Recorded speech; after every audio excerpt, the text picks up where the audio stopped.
Gaming tournaments, where computer game players compete against each other in vast arenas, are becoming big business. In many countries, professional gamers can earn huge salaries and sponsorship deals.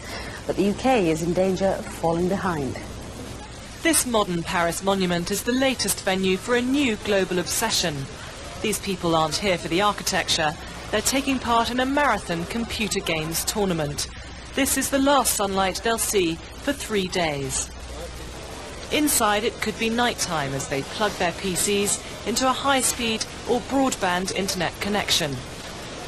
Over the next 48 hours, 1,500 players, mostly male, will take part in a knockout competition. They won't stop to eat. They'll only sleep when exhaustion sets in. It's their way of socialising what can be a very solitary pastime. And it's all about what they call the ping. When you're at home and you're playing with, well, for example, on a UK server, you have a ping of 80 or 60. And in here, because it's quite small, you have a ping of 5 or 10. So when you're shooting someone, it goes faster, so it's more accurate. It's a very challenging game, because it's pretty hard. It's not only shooting on people, it's very hard to be able to manipulate all the weapons correctly. So, yeah, it's just a drug.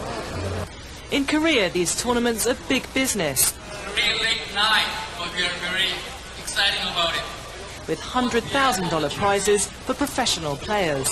Seoul will host the first World Cyber Games this summer. By comparison, Europe is behind, but sponsors are becoming interested.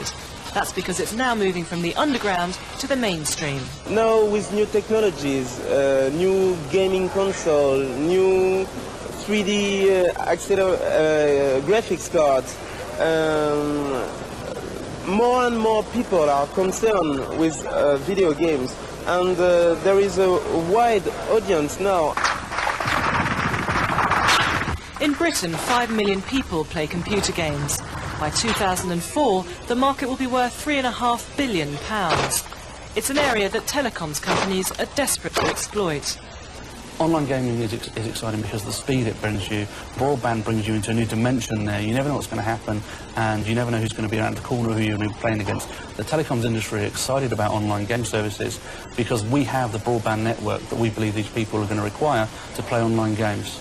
But that's the problem. Unlike football, computer game players in the UK are behind in the World League. At this bar, one of the few places where you can play with other people, they blame British Telecom. Until recently, BT had a monopoly on the broadband network. Now it's supposed to be opening up to competitors. But unlike the speed of the games, it's moving at a snail's pace. For a gamer, broadband communication is very important. It's pretty difficult to get that in the UK because of the restriction of the supply of broadband communication, but also because of the expense.